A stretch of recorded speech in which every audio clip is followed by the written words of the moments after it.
Welcome back, everyone. It's great to have you on Book Talk with Kara and to introduce you to my friend, Kim Sawyer. Kim and I have known each other for a long time because we've served on the board of ACFW, the American Christian Fiction Writers.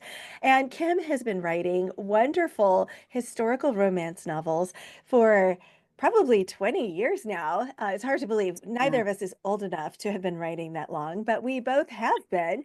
But today we're here to talk about her latest novel, Hope's Enduring Echo. But before we get started on that, Kim, do you want to take just a moment to introduce yourself? Well, thanks so much, Kara.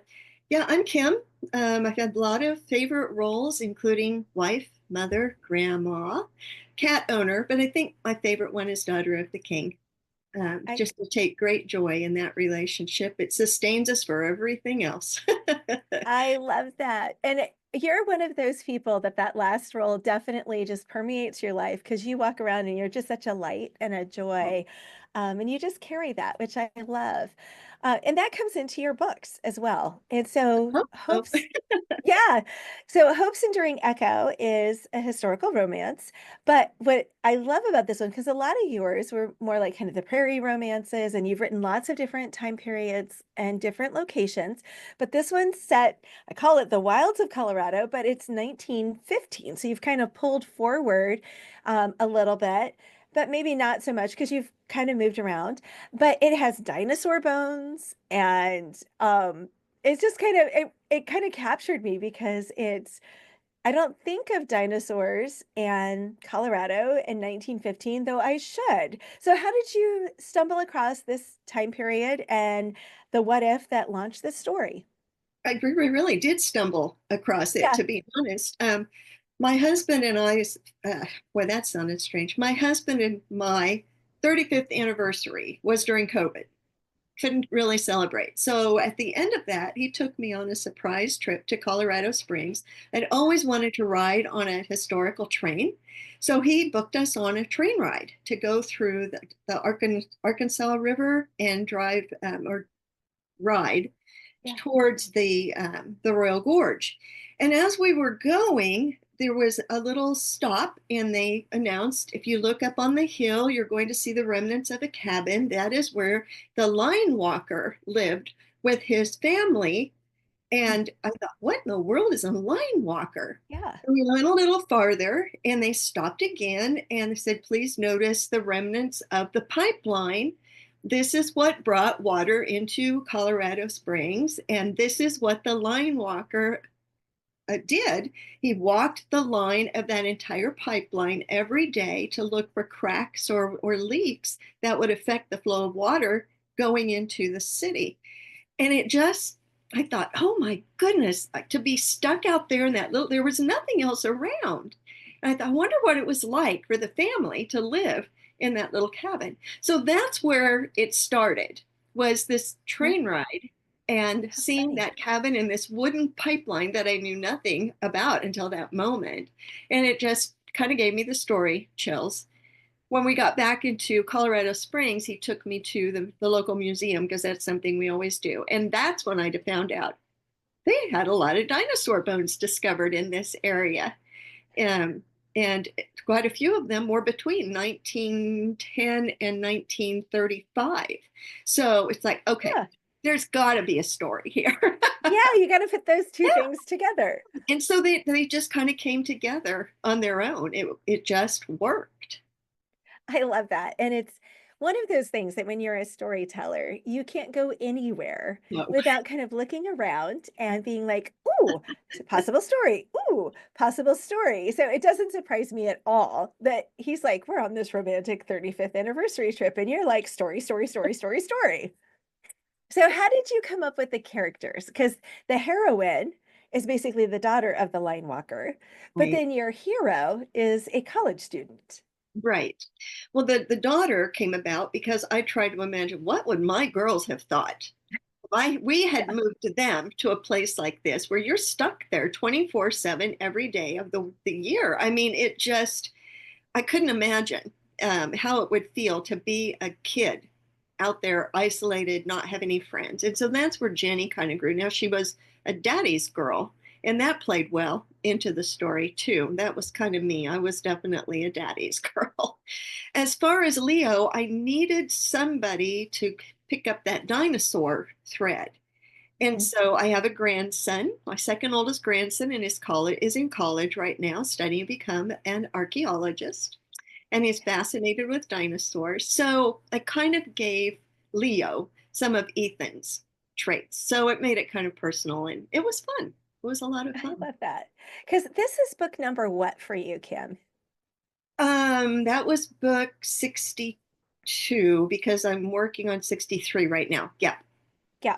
And so when you get to a certain number of books, you kind of have to start digging even deeper when it comes to coming up with characters. So what were you hoping that readers will take from Leo and Jenny's journey and from their story? Both of them had definite things that they wanted. Jenny wanted to get away from there and be able to pursue, her drawing and have a career there. Leo is pretty much caught up in the past, hoping to unearth something that will impress his father. Mhm. So, Jenny's looking ahead, Leo's looking behind, but God has this plan for them right here. And so often I think we get focused on our own things and we kind of forget that God has plans for us. And I'm hoping that readers will recognize there is always something God is teaching us, God is growing us in, God is guiding us to do, and to be more aware of that. I love that. And I think that a lot of us can relate to both aspects, the Leo Mhm. looking back and Jenny looking forward and missing what's happening right now in front of us. And it's so easy to do both of those things. So tell us a little bit about your writing journey, because 63 books is an impressive number, but it had to start with book one. So how did you get started on this incredible writing journey? Well, I actually started writing seriously in 1981, and I started submitting to publishers in 1991. I quit submitting to publishers in 1994 because the rejections were just so Mm. depressing. I was getting good rejections, but I was getting rejections. And so I Yeah. stopped in Yeah. 1994, kind of set it aside and threw myself into teaching. But my health deteriorated and I couldn't teach full time anymore.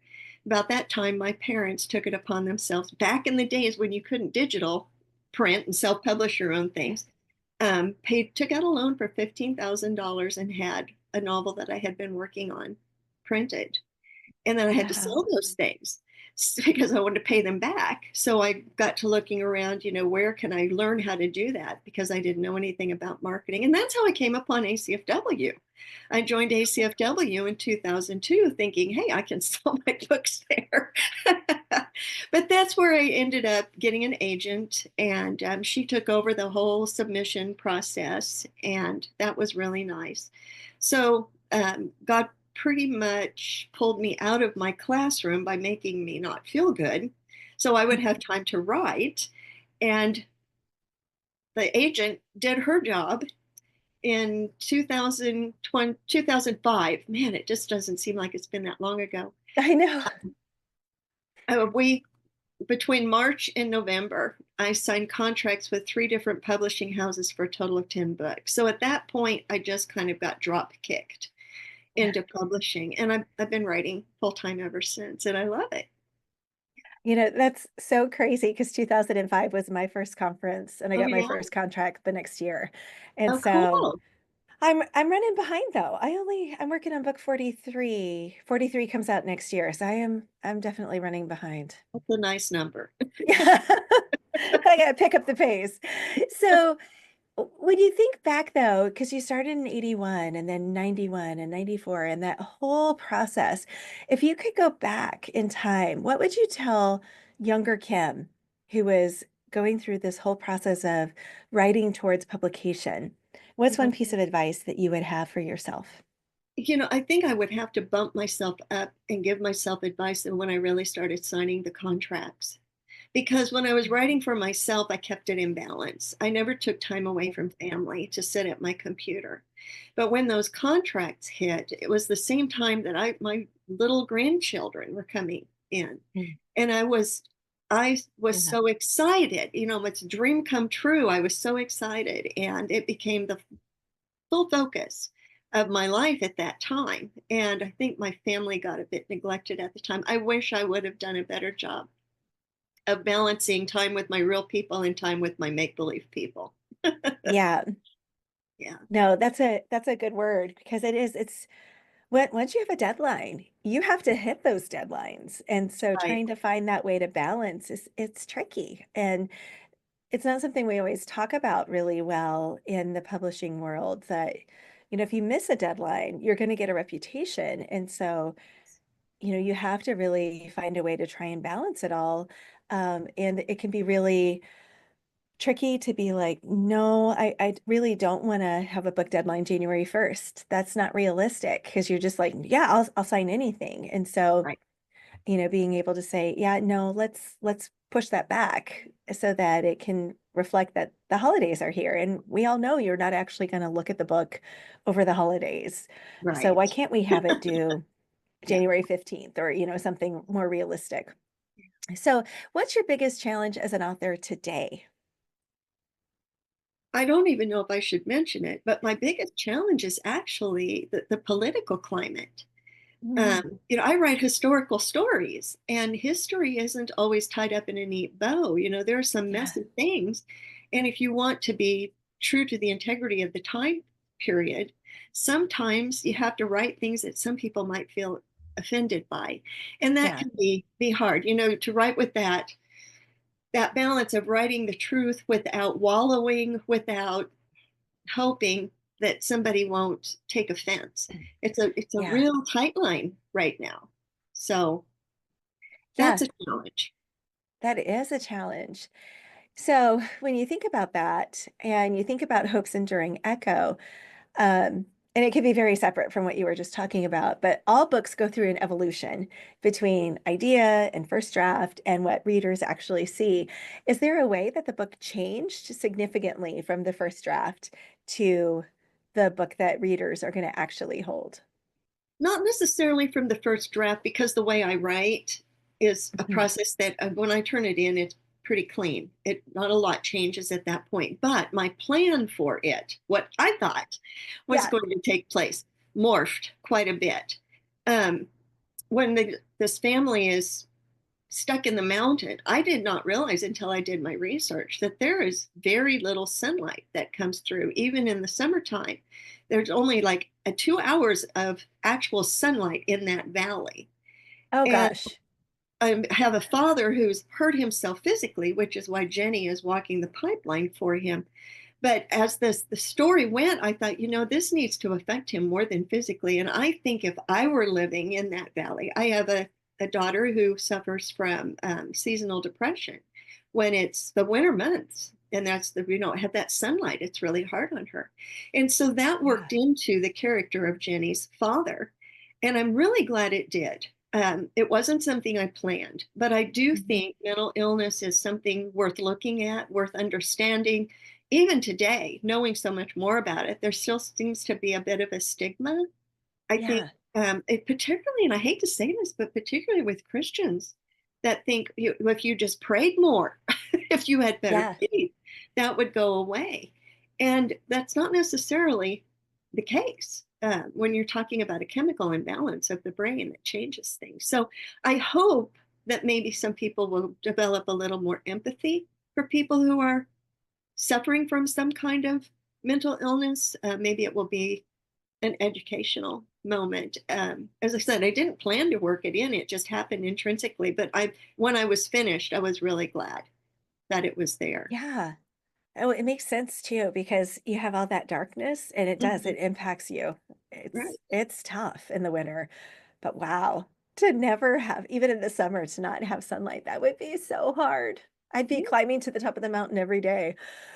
So when you're writing, when you're on deadline, how many hours a day do you write?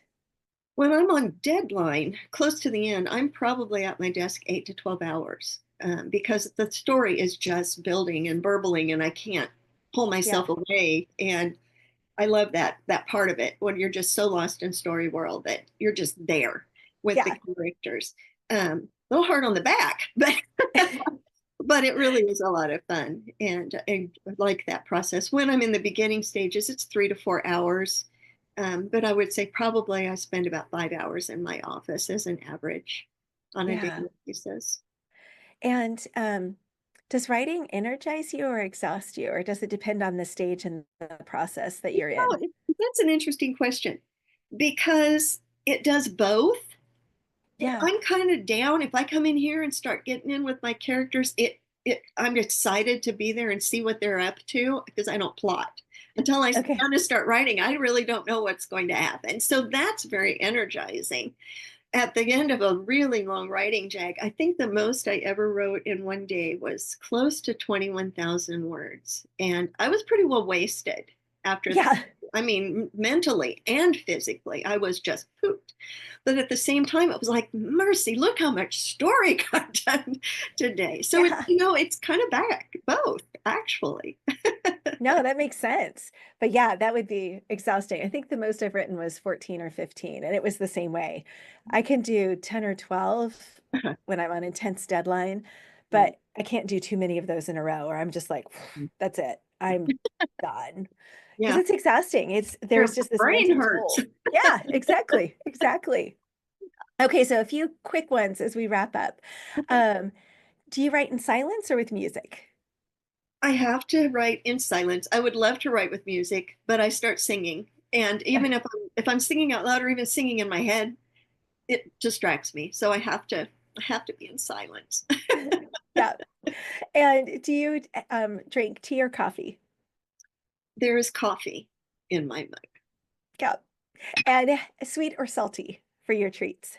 Oh, a mix. There's always chocolate in here, but most of the time it's dark chocolate, a Dove with Mm. almonds. So Ooh, a little of that both. sounds good. Yeah, That they're sounds really wonderful. good.